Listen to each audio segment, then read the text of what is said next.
Yo, what is up mga idolo? Nagbabalik Saber Motor Vlog. And for today's video mga Lodi Pops, pupunta tayong Tainan. At itong aking e-bike magpapaalam na rin. Nakakalungkot pero wala, ganyan talaga. May umaalis, dumadating.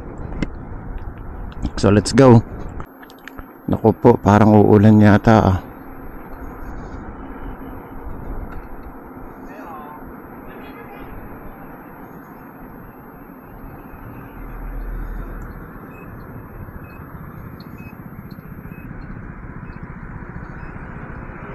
Ganito pala talaga kapag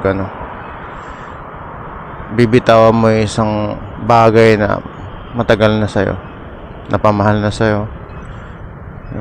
Kailangan mo mag-let go. Ganun talaga. So, buddy, kung mawawala ka man, magkakaroon tayo ng panibago.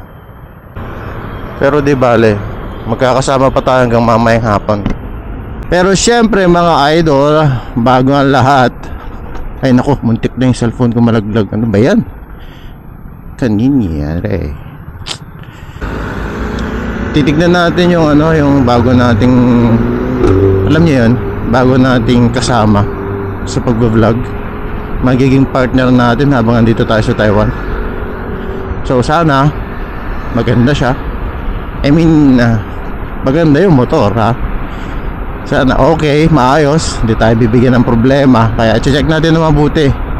Hindi na ako nagdala ng aking paraphernalia para check yung ating magiging bagong motor. So let's get it on mga lods. Ganda sana na ito malakas mahataw talaga pero gusto ko sana siyang iuwi ng Pinas. Yung nga lang, ang mahal. Kapag binenta mo tong unit na to, halos katumbas na niya yung presyo. Kung alam ko lang na ganito magiging kahihinatnan, sana anong mura pa yung padalahan ng e-bike o electric motorcycle sa Pinas, noon ko pa sana ginawa. Ganun talaga, hindi natin hawak ang panahon. May mga pagbabago na hindi mo inaakala, may pagbabago na hindi mo inaasahan. Pero ayos lang yan, ganyan talaga.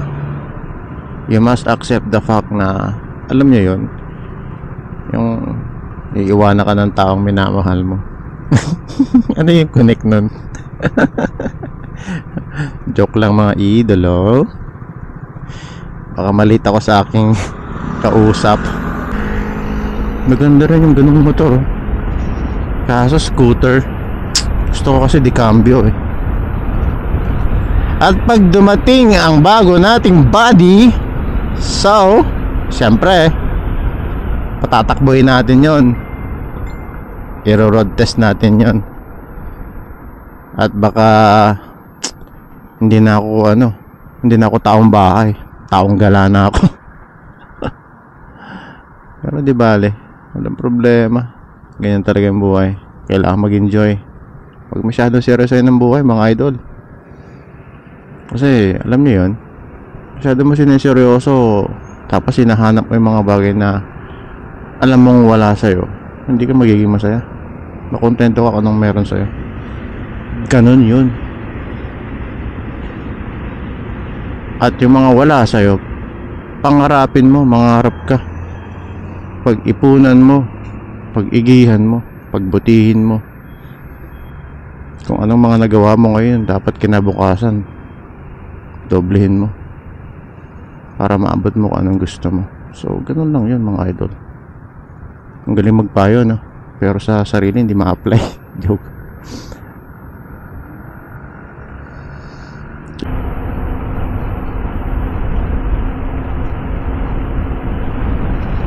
So this time malapit na tayo sa Chiayi, sa city. At doon tayo sasakay sa train magmula Chiayi train station hanggang Tainan. Sarado yung daan dito, man.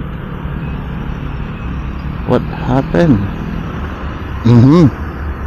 Bagong gising si ate. Ang lupit talaga ng mata natin, parang telescopic X-ray vision. Tumatagos, man. Daig pa niya yung zoom in ng cellphone. Joke lang yun mga lods, baka maniwala kayo.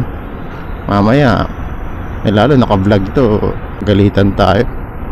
Baka mapanood pa ng asawa ko. Yari tayo mga lods.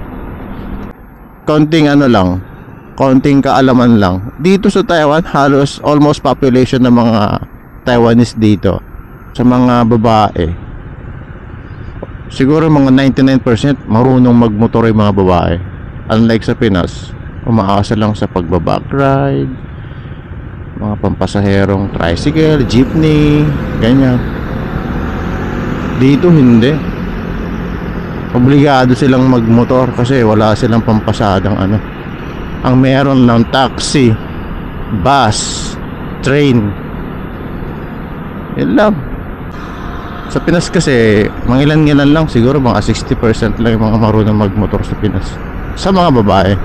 Pero habang tumatagal naman, yung mga babae, may mga lady rider na nakakahiligan mag-motovlog.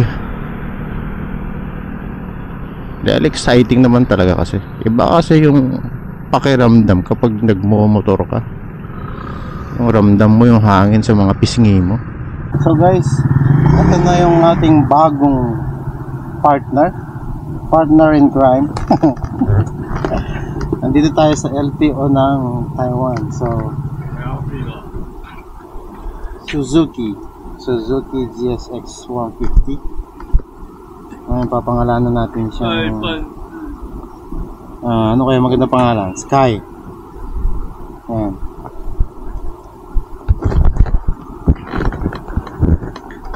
Pangalan niya Sky.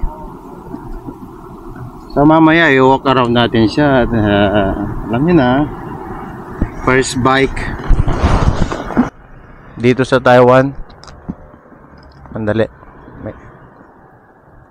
Hello. Paalis na ako niyan. Nabayaran ko na.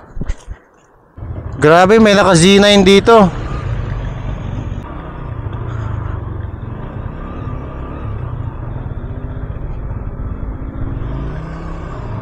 Naka Z9, no? Z900. Naka red plate.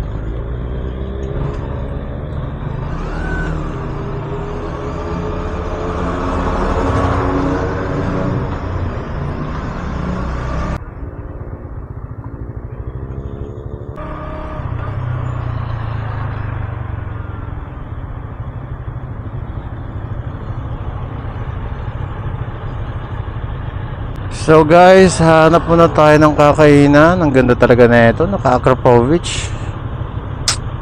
Grabe. Z900.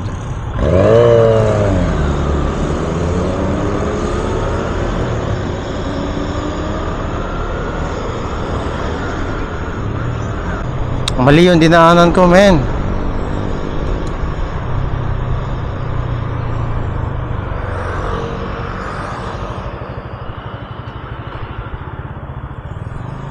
Nawili ako dun sa naka big bike. Sinundan ko ng sinundan. Hindi ko naisip, uwi pala ako ng Chai.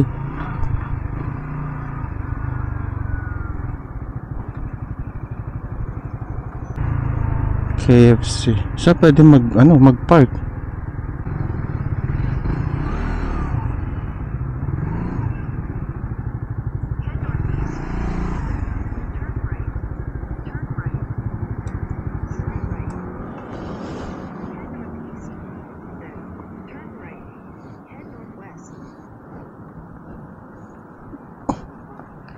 Tama na, kaka-turn right mo. Mamaya ka na. So guys, nakuha na natin ang ating first bite dito sa Taiwan. Nakakain na tayo kasi gutom na. Hindi man ako nag-almusal. So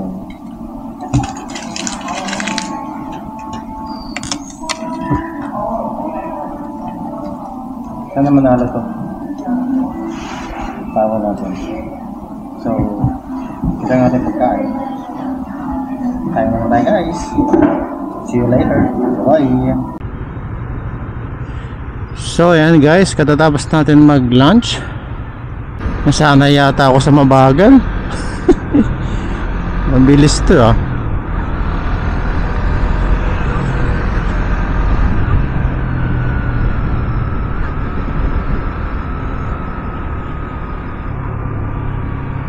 Kala mo alam na alam yung daan eh.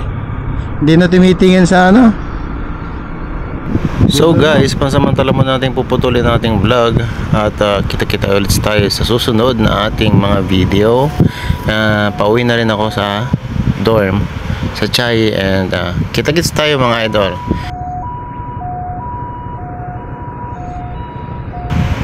Suzuki GSX S150. Ang pangalan niya ay Sky. Alright, bye bye. Saver Motovlog. Excuse me.